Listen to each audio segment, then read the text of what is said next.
Okay, I said the next 5 minutes. It's actually the next minute, but it won't be for you.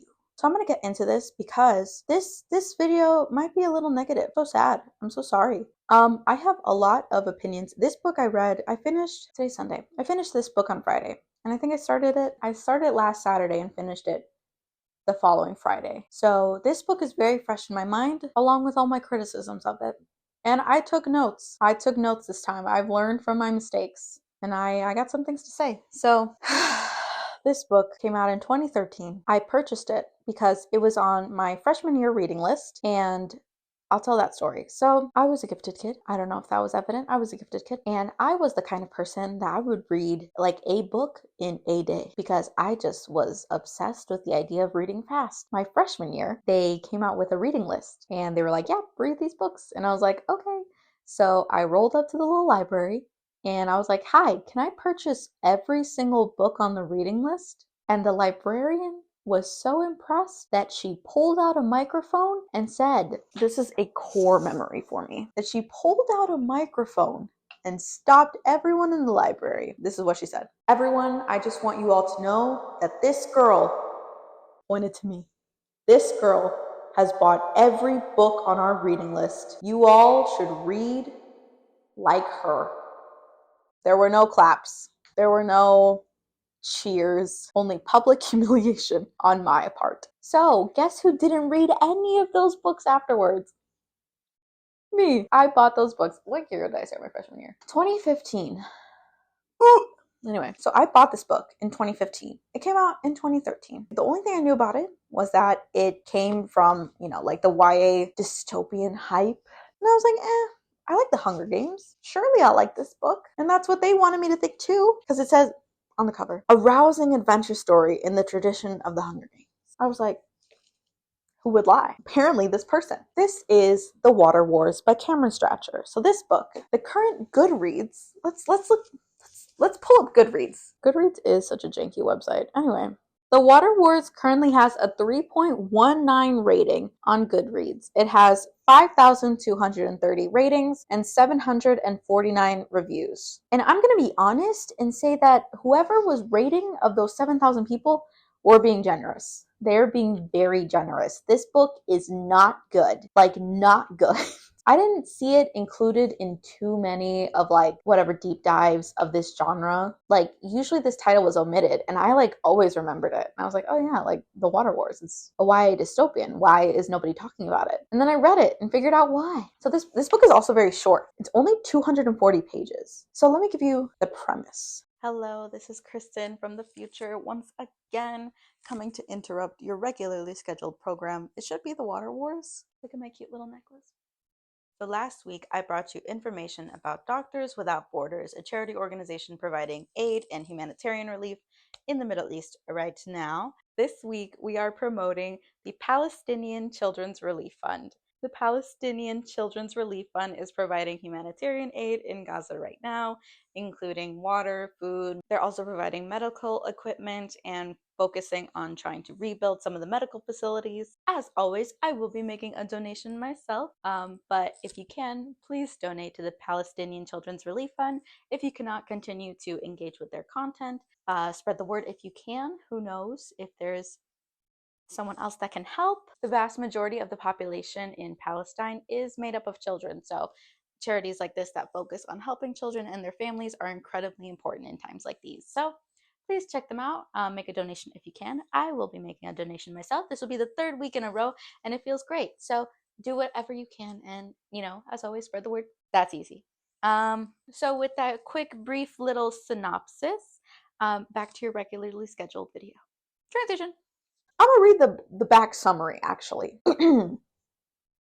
Welcome to a future where water is more precious than oil or gold. The rivers have dried up, the polar caps have melted, and drinkable water is now in the hands of the powerful few. But Kai doesn't seem to care about any of this. He stood in the open road, drinking water from a plastic cup, then spilled the remaining drops into the dirt. Kai claimed he knew a secret, something the government was keeping from us. And then he was gone. vanished in the middle of the night. There are no clues, only questions, and no one can guess the lengths to which they will go to keep him silent. We have to find him and the truth before it's too late for all of us. Super dramatic.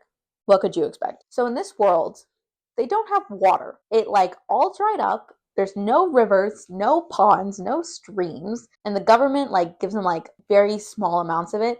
So it follows the main character, Vera. So she meets Kai while she's on her way to school. He's like standing in the middle of the road and he's drinking like a cup of water and he spills the last drops and she's like, "What the hell are you doing? That's illegal." And he's like, "There's water everywhere." Like, what are you talking about? She's like, "There's no water. How could you waste it?" And he's like, "Sucks to be poor, doesn't it?" He doesn't say that. So essentially, they become friends along with Vera's brother, Will. This is still connected. I've been holding it like a microphone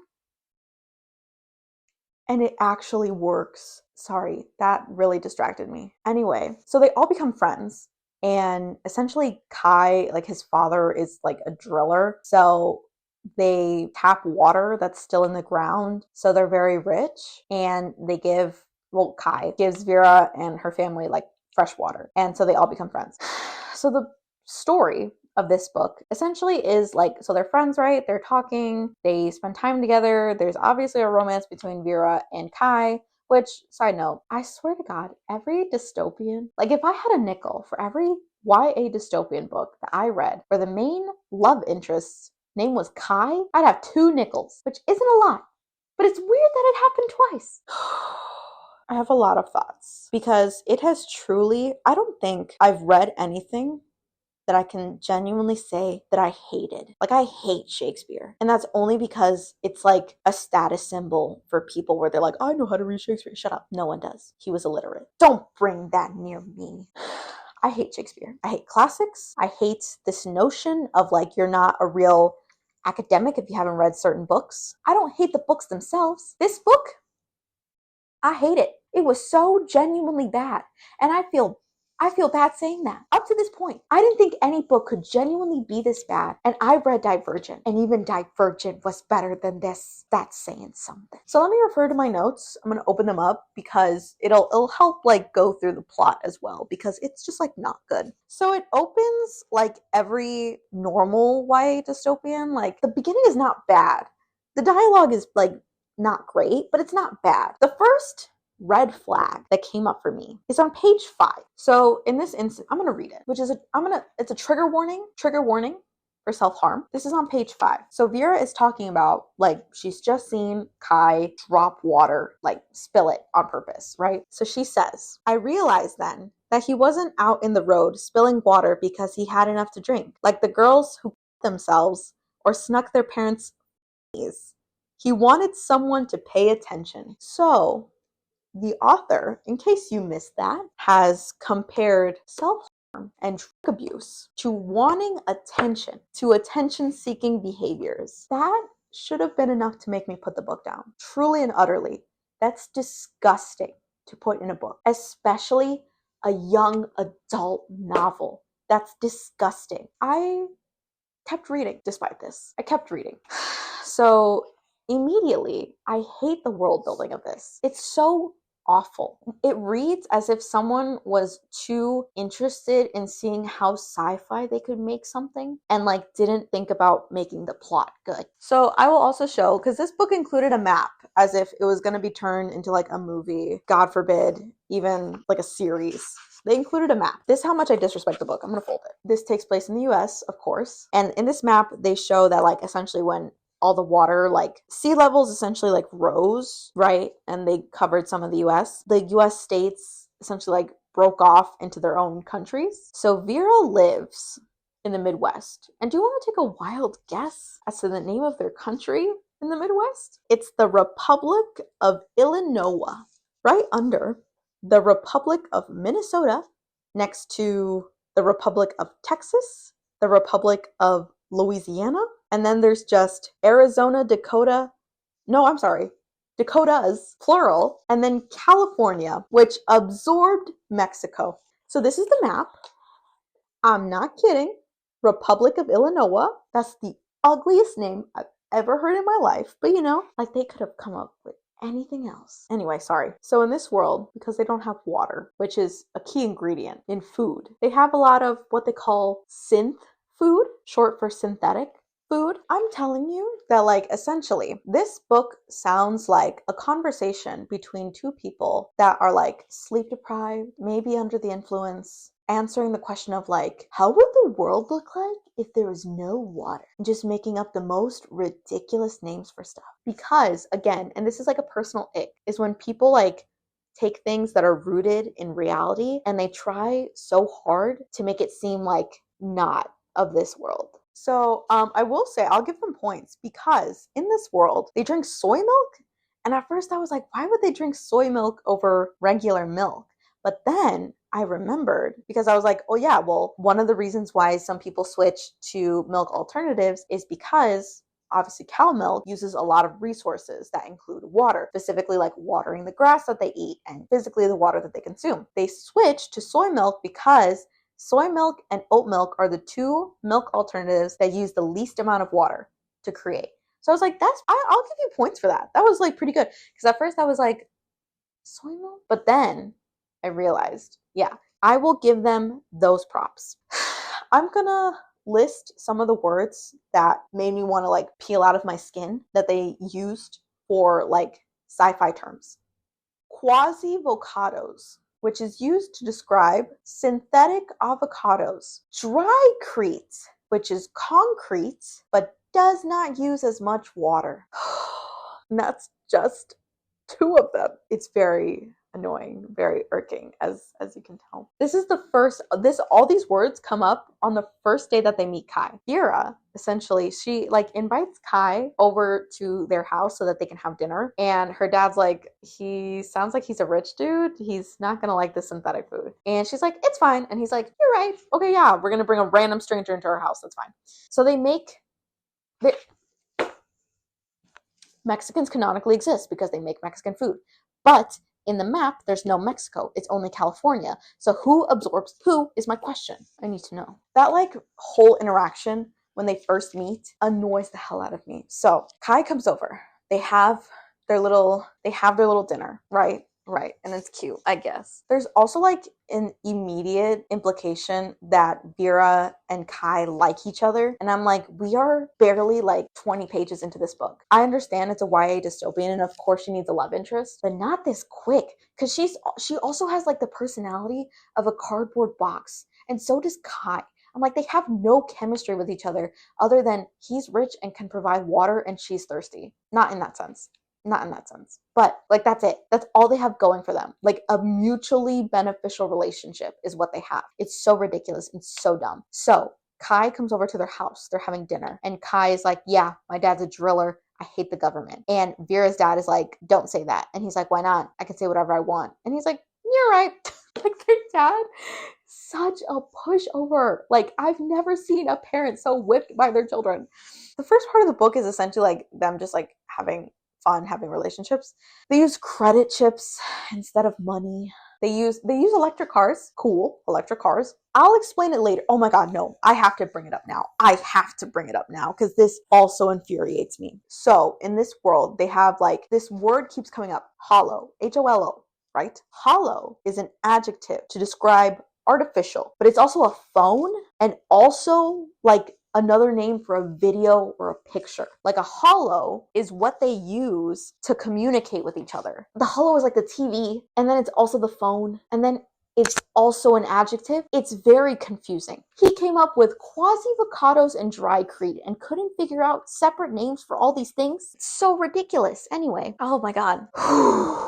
So while Kai is at their house, he tells them that he knows a location of a river. And they're like, you're crazy. There are no rivers left. And he's like, I know one. There's a river where the water just like runs. So they hyperfixate on this river. And like the next chapters where they're like all having fun with each other and hanging out, they're trying to get Kai to tell them where this river is, as if they would like believe a 15-year-old kid. It's like when you go to school and like someone's like, my dad is the CEO of like Best Buy. Like, no, he's not. He's the general manager. That was my specific example. Anyway, so they hyperfixate on this river. So like they believe Kai about this river, even though they have like no reason to. They're like, yeah, of course, a 15-year-old kid wouldn't lie to me. Imagine it's like in another country. Like, what would they do? Like, go there and just drink the water? Like, it doesn't feel like there's any more stakes in them knowing where this river is other than like plot. One day, Kai has not come to the bus stop. So they're like, whoa, where's Kai? So they go to his house. They like break in. They find his bodyguard has been shot. And specifically, they bring this up. Kai is diabetic, which at first I was like, that's a really interesting premise, because I feel like oftentimes, especially in like YA dystopian, we don't really get a lot of just like human normal things. You know, it's like when you read a book and they never say like when the character goes to the bathroom and you like assume that they do. Obviously they have to, but it's not something that they talk about. So something like so mundane, for lack of a better term, as like having diabetes being tied into a story. And it's like, actually, yeah. And that's why some of the things I'm like, it's not bad, because it raises like a lot of questions of like, okay, yeah, if there was no water in the society, how would certain things work? And of course it's like, yeah, how would like food work? How would obviously drinking water? But then there's also like, how does medicine work? Because obviously water is a key ingredient in medicine. It raises a lot of like interesting questions. The concept itself is not bad. The execution is. Because also, and I'll tie this into like my gripes with the weird names for stuff, they take dry showers. And at first I'm like, okay, like I don't really care. But they call it like chemo wash, but the way it's spelled is like chemo. So in my head I kept saying chemo, but it's like chemo, like chemical, chemo wash. Anyway, weird. Kai is gone from the house. They find his insulin left behind. And Vera is like, he needs his insulin. He's not going to survive very long without it. And Will is like, he's obviously been taken, or, he's like not with us anymore. There's nothing we can do. And she's like, we have to find Kai. Which again, why do you have to find Kai? If we bring it up to the authorities, they're going to be like, why were you in his house? So they're nervous about bringing it up, even if they got in trouble. Wouldn't it like matter more to be like, our friend Kai is missing, and to put that in the hands of like officials? But whatever. Vera ends up convincing her older brother Will that them personally need to find Kai. And he's like, okay. So they get on their little petacycles, because it's not bicycles, it's petacycles. They get on their little petacycles. They go back home. And then the next day they ditch school because they found like his father's journals and like the location of this well. And they're like, Kai is definitely there. He is definitely not there. I think this dude is British too, because the book uses kilometers. And I'm like, I have no concept of how far that is. They ride their little petacycles to this well. Lo and behold, Kai is not there. But you know who is there? Pirates. So they're running away from these like people, and they hear like dogs coming after them, and they're like freaked out. They're like, oh my God, we're gonna die. They get captured by pirates. And they get like put in this truck, and they cross like state lines. Well, I guess country lines at this point. So they cross into Minnesota, and Minnesota is supposed to be like super scary, but nothing about Minnesota screams scary to me personally. They get into Minnesota and they meet the king, what Vera calls the king of the pirates, which is not Monkey D. Luffy. It's some dude named Ulysses. So Ulysses is talking to them, and my note was like, is that every single like perceived bad guy that they meet immediately spills all of their plans to them. They're like, you seem like two very normal children. Let me tell you everything I have laid out to the exact detail. So Vera explains that the pirates essentially steal water, whatever they commit atrocities, and they're scary. So she's like nervous. And the chapter like where they meet Ulysses, they essentially kidnap them. The pirates kidnap them. They're like, oh, we can't let you go. So I don't know what their plan is for like keeping these children, because they literally like pursued them out of nowhere. So like, why would they kidnap? Anyway, so the pirate says, we're looking for a boy about your age. A boy? Repeated Will. A boy and his father, a driller. I opened my mouth but quickly shut it. Kai, I thought. They're looking for Kai. The main pirate, Ulysses, brings that up for no reason. Like you could argue like maybe he thought that they knew Kai because they were at that well. But even if he thought they did, and he's a pirate, which they just explained, why bring them all the way to Minnesota to like ask them those questions? Like I'm not understanding why we're in Minnesota. I'm not understanding why they were kidnapped, or for what reason Ulysses might be telling them this information. Ulysses and Vera end up like having this like adopted father-daughter relationship, despite, again, saying that the pirates are not good people and very dangerous and very deadly. She like cuddles on his arm and falls asleep. I don't understand it. It's just like a very weird dynamic that they have. It's very obvious that they're trying to like push like he's her adopted father, which would be more impactful if her dad was actually dead, which he's not. He's at home. But they like throw this on us within like pages that she likes Ulysses as a guy and he's like a nice dude or whatever. They give him breakfast. He has dogs. Like, their relationship is so very forced. So they end up going to a dam in Minnesota, which Minnesota's like, we got all the best dams.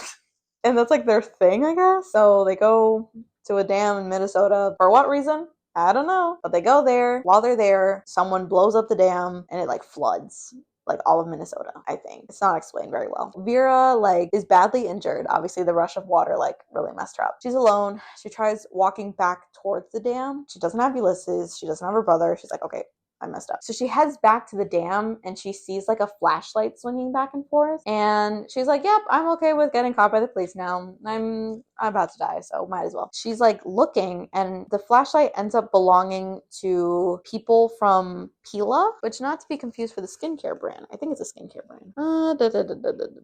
This book was so boring. Ulysses also calls her little sister a lot. Like, they were trying to give him a catchphrase, I guess. So Pila is the People's Environmental Liberation Army. She explains that they're even worse than the pirates. She says they made pirates look like respectable citizens. So they blew up the dam. For what reason?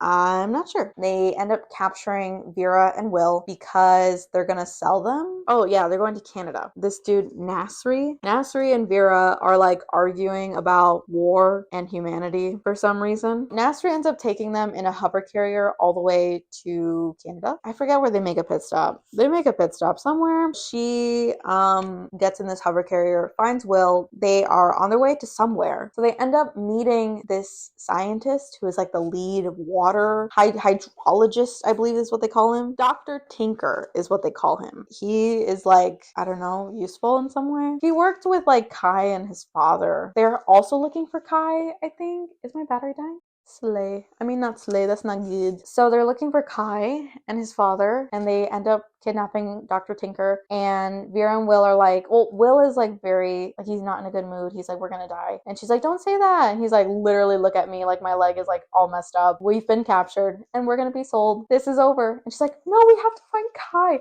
which is so annoying because if I was in the back of a truck in another country, tied up, and I had to come to terms with my own mortality, and this person next to me is like, no, we still have to save the guy I have a crush on. I would be so viscerally upset. It's ridiculous. So he's like, no, we're done for. And she's like, no, we're not. And he's like, okay, fine. So he ends up rigging this, like, it's a machine that takes the salt out of water. He rigs it so that it sprays hot water. So someone opens their little like truck and he sprays them with hot water and like kills them. So I was like, damn.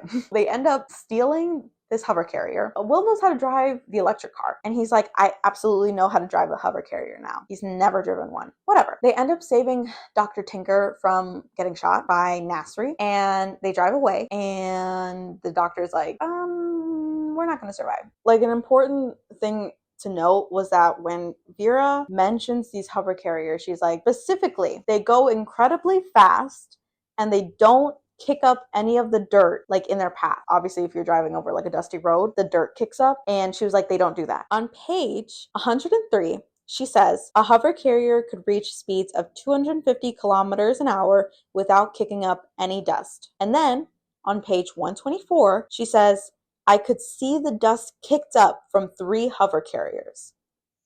Do they kick up dust or not? Call me nitpicky, call me what you want, but it's an inconsistency and something that should have been caught in the editing process, even during the writing process. So Nasri and the other people end up catching up because they didn't refuel the hover carrier that Will, Vera, and the doctor are in, so they end up crashing, right? So Nasri captures them, and he ends up killing Dr. Tinker, and they're like, oh no, we're not gonna survive. So Nasri ends up taking them to Niagara Falls, or whatever is left of it, which, again, The concept is so interesting. We're like, could you imagine Niagara Falls with no water? The author kind of like depicts like this like cliffside where there's like machines and they're trying to drill for whatever water is left over there, but specifically like notes that it's like child slaves that are working in these like conditions, and they're like very bad. A lot of them are injured. Vera and Will are like sold, right? Nasri gets the money and he's like, okay, slave. And then a helicopter comes out of nowhere and ends up like getting Nasri and all his men, although not Nasri. So they have like a little like fight or whatever, and lo and behold, it's Ulysses. He came for Vera and Will. Why? I guess it's implied that the reason that Ulysses came to save them was because he knew that they knew Kai and whatever. Anyway, so Ulysses takes Vera and Will to... God, I don't even know where they end up going. Oh, one of my notes is Kai has a way of knowing where water is, and this is so important that we don't figure it out until more than halfway through the book. Ulysses tells them that he's a diviner, that he essentially can smell where the water comes from. But then, like, my question is, like, is there, like, a magical aspect to this book? Up to this point, it feels very sci-fi, but it doesn't feel like there's anything, like, supernatural or magical or fantastical in any way. So is he just, like, guessing really well? Or can he actually smell where the water is? It's weird. But then they also tie it to, like, him being diabetic. So people with diabetes are magical in this world, which is not like, it's not bad. It's like fine. I just have that question and it's never answered. Anyway, so they end up going to this place called Blue Water, which Blue Water is supposed to be like the main antagonist, but we don't find that out until like really late in the book. Like they never mentioned Blue Water before this. I feel like Blue Water was supposed to be like the capital of this society, but the thing that made the capital so scary in like the first book was that like you didn't really know what they did. It was like, of course they had the Hunger Games and like, but that was just like the capital running as like a machine. You never saw the capital on the offensive. So that's why like when they start like having like an all-out war in book 3, you're like, oh shit, this is like kind of scary. But like Blue Water is never mentioned. And I feel like it would have been like, God forbid, even like a little bit better if they were like, oh yeah, Blue Water is controlling all of our water at home. Like all the water we get is from Blue Water. We can't get it from anywhere else. Like just like some kind of mention to them at the beginning of the book would have made it like so much more interesting, but they just like don't, and it's not good. Anyway, so Blue Water is supposed to be the main antagonist, and they're off the like Great Coast, which is the East Coast. Yes, I got it right this time. East Coast. And so they go there, but their like aircraft is shot down. And it's also really sad because they have like a pilot and they don't even mention if he's a pirate. He's like unnamed and then he just like dies. So they like get into like a plane crash. And Vera dislocates her shoulder and she's like, okay, let's just like just pop it back in, which is like kind of cool for her character, but it's like the only like character trait that she has. Oh my God. And then after this moment, she never stops complaining about her shoulder. Everything, every single thought she has, it's like, man, I miss home. My shoulder hurts and I'm hungry. My shoulder hurts. Everything. It's so annoying. So it's revealed that Blue Water has kidnapped Kai, but I'm a little confused because so like Blue Water is the only other source of like water, but it's not like the government. I guess like Blue Water gives the water to the government because they like purify it from the ocean, because the ocean still exists, like it's not dried up. But then like my question is like, why would they be so interested in Kai? Like why would they keep him alive? Because my interpretation would be like, okay, so their whole profit is based off of people, like specifically these countries, buying their like purified water. But if there's someone that can find pure like fresh water, then they're essentially, they have a threat to their monopoly. So why would they keep Kai alive? What is he useful for?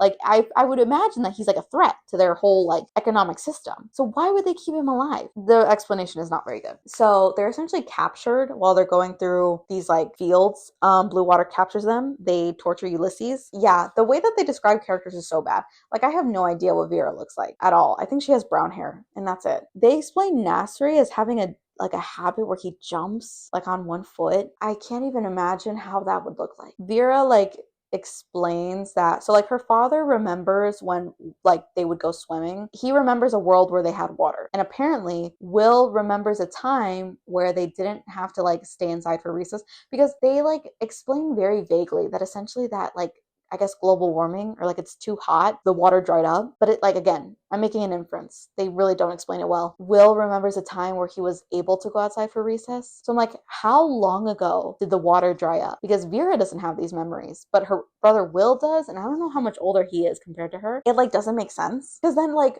Also, let's say at the very least, it's been 15 years since the water dried up. So if it's been 15 years, why has there been such a drastic change in language? Why quasi-avocados?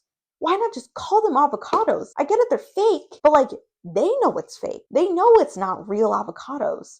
I have a lot of hangups. Anyway, Will and Vera end up escaping their little jail in Blue Water, and they're sneaking around. They're trying to find Kai and Ulysses, and there's like this scene that's supposed to be like a major reveal that she sees all the world leaders in a room together at Blue Water, and it's like not really surprising. Like it doesn't have the same impact because she's explaining these people by what they look like, but she's never mentioned the world leaders prior to this. It'd be different if it was like they had some interaction, even if it was just like whatever, like a poster. It would have been more impactful, but I'm like, oh, I guess you do have world leaders. Huh. It's not impactful at all. Vera complains about her shoulder a lot in these chapters. Vera assumes that the reason that all the world leaders are gathered is because of Kai, for no real logical reason other than that's why they are there. They assume everything that happens is because of Kai. How can you be so delusional? Like, I get it, they're kids and she has a crush on him. And then I also would argue, like, they really hone in that Kai is an important person. But if he was so important, why would his father even let him outside? Like, he had bodyguards, yeah. Why was he allowed to interact with society in this way if it was so dangerous? Like, I would keep that dude locked up. So they end up getting chased out of Blue Water. They can't swim. They fall into the ocean, but they say that because it's so like salty and polluted, they float, which I'm like, okay, yeah, like density. So they manage to get to the shore, and they explain that they're like in New York City. If you're telling me that the cleanest water in the world is coming from New York, you're hilarious. You're like, they're drinking shrimp water. I can't believe that. I refuse to believe that. They also have, and it's so funny because it's like such a trope in like YA dystopian, where things are described as like the capitalized word. They have the panic, like capital P. And then they have the Great Panic, capital G, capital P, which are two separate events explaining when the water dried up and how people reacted. The panic, the Great Panic, Panic at the Disco. So they're on the shore and they're like arguing back and forth about what their next plan should be, but then they see people like coming towards them on the ocean and they're like, we're gonna surrender, I'm tired of running. So they end up getting saved by this person in like a little tiny ship. Her name's Sula. She immediately helps them, which is also really hard to believe. Like, every single person that they've met either like desperately wants them dead or desperately wants to help them, and I just like really can't wrap my mind around it. Like, why would anyone go so far? They also mention, oh my god, this is so, Sula specifies that she's like, I've killed a lot of men, a lot of women too.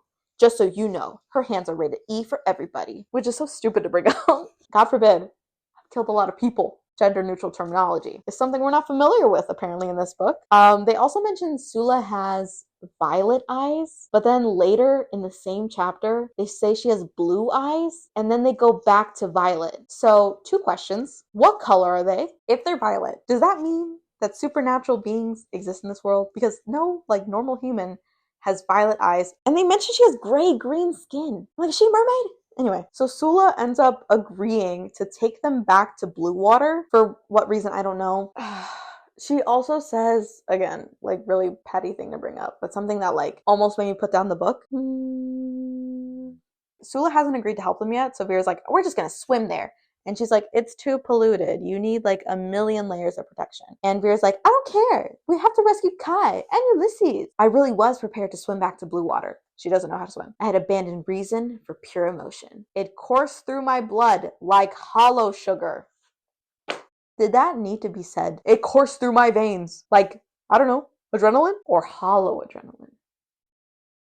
Either way, I threw up in my mouth reading that. So Sula's like, okay, fine, yeah, let's go. Sula's also the token, like, I can drive anything with an engine kind of person, which is like, not bad, I guess, but it's just like so overdone. So they end up sneaking onto Blue Water. It's Sula, Vera, and Will. So they go inside and they're like sneaking right, but they run in to Nasri. He's on the ship. Nasri shoots Vera Sula manages to get him with a harpoon. She has harpoons. He like misses, so he like skins the top of her head. Honestly, at first, like she's kind of cool about it. She's like, "Oh shit, okay, yeah, I got shot." But then she implies that Will was jealous of her because she got shot. Main character energy right there. This ending is not good. So while they're in that room with Nasri, they end up finding Ulysses, who has been beaten very badly. So Sula injects him with like adrenaline and he ends up waking up and they're like, okay, we're rescuing Kai and then we're getting the hell out of here. Their plan is they're gonna essentially gunk up some of their like water cleaning machines. So they gunk up the machines and then Ulysses and Will, we're gonna go get Kai. So like they gunk up the machines, the alarms go off, but then they start hearing gunshots. And apparently that like meeting with all the world leaders didn't go well. They all like ended up shooting each other. Yeah, it didn't work out. They end up meeting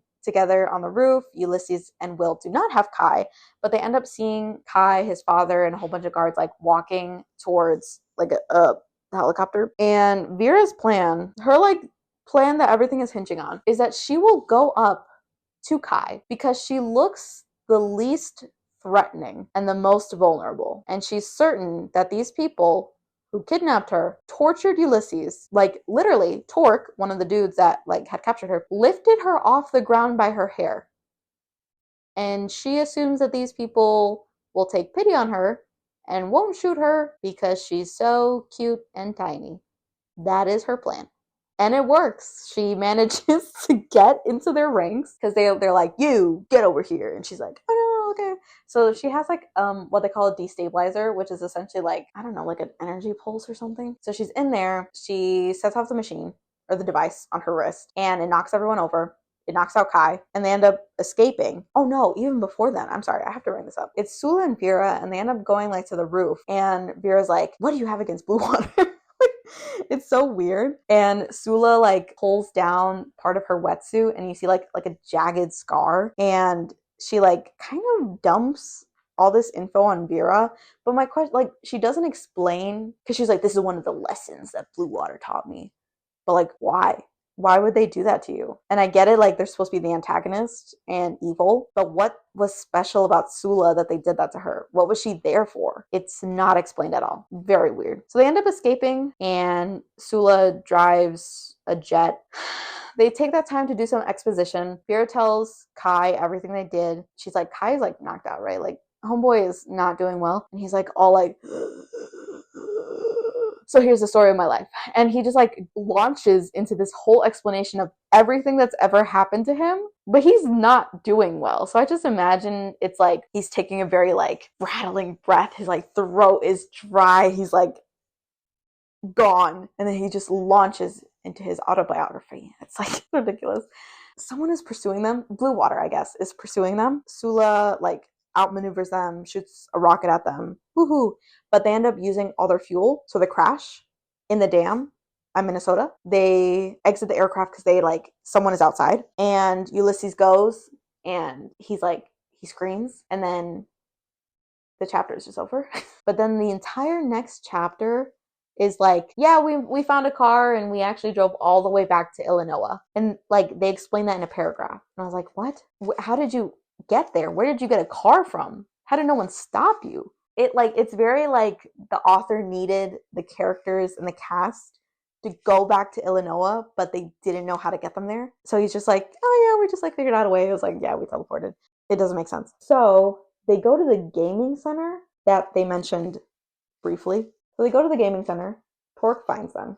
And Vera's plan at this point, because they also don't have YouTube. They have YouTube.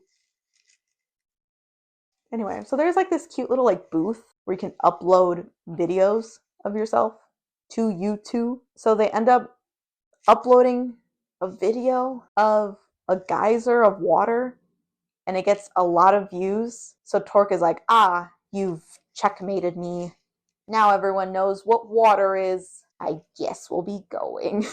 And they just leave and they win. And then Vera goes back home with Will, Ulysses, Sula, and Kai. I don't even think Kai is with them. I think he went back to his house. Will, Vera, Sula, and Ulysses, and they go back to their home, knock on the door. Mind you, this throughout the whole book, Vera's like, my dad is probably super worried about me and probably thinks I died. They just knock on the door and their dad just opens it and is like, welcome home. Like no kind of tearful reunion, as if his kids just always disappear for weeks on end. But then the like whatever mayor of their town is like, oh, you're friends with Kai and he knows where the water is. We can have a beneficial relationship. He'll make us rich. And they're not even talking to Kai. And Vera's like, no, we won't let you use him for your own personal gain. And the dude's like, oh no, you've thwarted my plans. And then he leaves.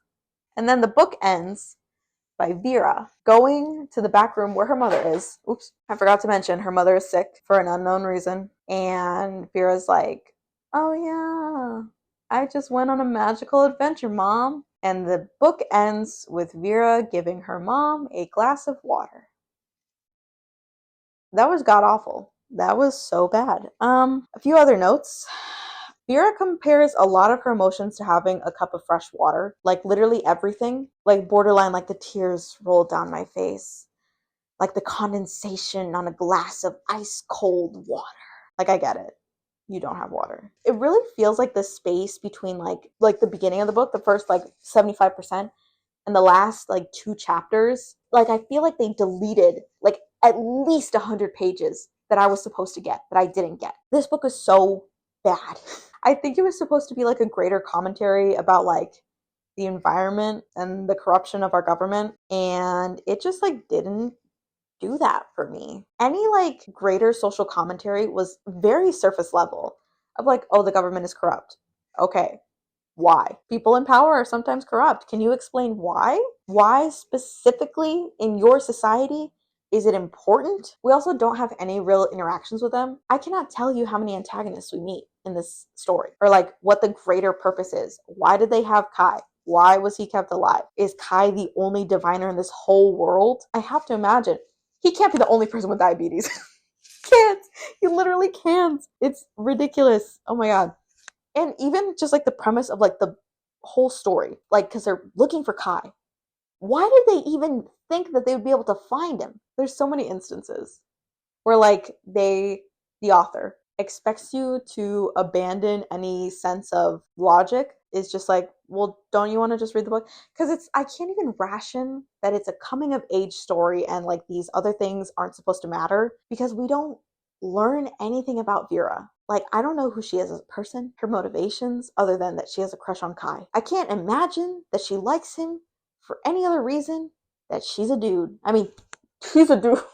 Their relationship is so incredibly forced. They have no chemistry. They don't talk about anything else other than water. I feel like, genuinely, reading this book, it contributed nothing to me, to my life, other than maybe some stress. It was laughable. I had a few good laughs. Otherwise, I give this book like a 1, maybe a 0. You could live your whole life without reading this book. I will tell you that. And normally I'm not very harsh about these things, but this really feels like a rough first draft. Like something that should have been developed for at least another year before being published. And I think the only reason it was because it was riding a hype of YA dystopian fiction, which, again, there's nothing wrong with writing trends. They're trendy for a reason. But at least, like, it was so very soulless, very bare bones. Like, there was no, like, passion other than just to ask the question of, like, what would the world be like if there's no water? Like, reading some of these other books, like even like A Magic Steeped in Poison, I could feel the love that this person had for their story. I feel no connection. There's no soul. There's no greater purpose. And there's no purpose for me or anyone else, really, to read the book. There's a reason we don't have the Water Wars 2, 3, movie, TV show. There's a reason. I've seen this done in so many better ways. Matched was even better than this. And Matched is something that I have read, knew it was cringy, but it was like good trashy. This is not good trashy. This is bad trashy. It's not even like just like the plot, the story, the world building.